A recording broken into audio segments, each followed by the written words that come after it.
ప్రియులారా, మన ప్రభు అయిన యేసుక్రీస్తు నామములో మీకు శుభోదయం. ప్రతిదినం ప్రభుతో అనుదిన ఆత్మీయ ఆహారం. జూన్ 4 గురువారం. నేటి లేఖన పఠనం యెషయా గ్రంథం 44వ అధ్యాయము 14 నుండి 28 వచనాలు. నేటి ధ్యాన లేఖనం యెషయా గ్రంథం 44వ అధ్యాయం 22వ వచనం. మంచు విడిపోవునట్లుగా నేను నీ అతిక్రమములను, మబ్బు తొలగునట్లుగా నీ పాపములను తుడిచివేసి ఉన్నాను. నేను నిన్ను విమోచించి ఉన్నాను, నా యొద్దకు మళ్ళుకొనుము. వ్యాఖ్యానాంశం: దేవుడే పాపములను తుడిచివేయును. వ్యాఖ్యానాంశం: దేవుడే పాపములను తుడిచివేయును. వ్యాఖ్యానం: లోకము దాని మనస్సాక్షిని శుద్ధి చేసుకోవటానికి మతమును ఏర్పరచుకొని సుఖాన్ని, సంతృప్తిని దానిలో వెదకుచున్నది అని నిర్గమాకాండం 32వ అధ్యాయం 6వ వచనం చదివితే మనకు అర్థమవుతుంది.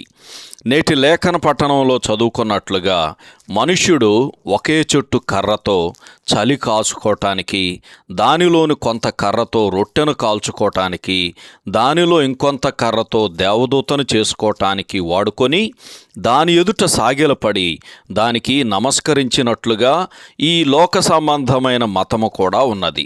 అట్టి ఆరాధన ఎంత అవివేకముతో నిండినదో వివరించుటకు ఈ చిన్న వివరణ సరిపోతుంది.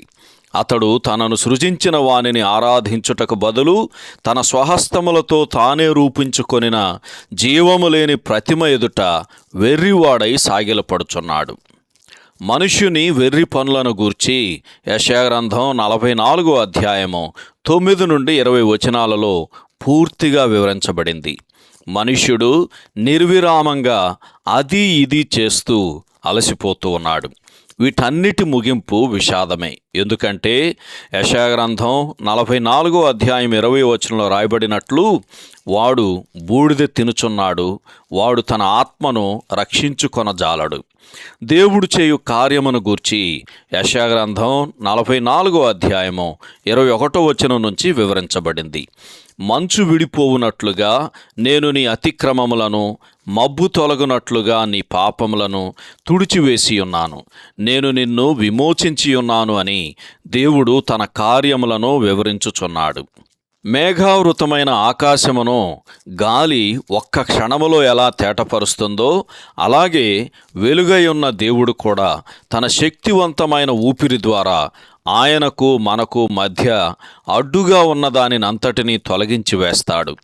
భూమికి సూర్యుని వెలుగు అవసరమైనట్లే మన ఆత్మలకును దేవుని వెలుగు అవసరము.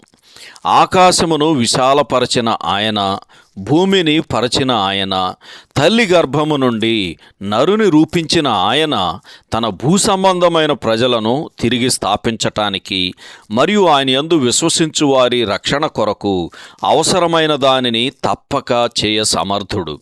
సహోదరుడు జాన్ కోక్లన్. శుభములతో వందనాలు. ఈ సందేశాలకు సంబంధించి కానీ, బైబిల్కు సంబంధించి కానీ మీకేమైనా ప్రశ్నలు ఉంటే ఈ క్రింది నంబరుకు వాట్సాప్ ద్వారా పంపించండి.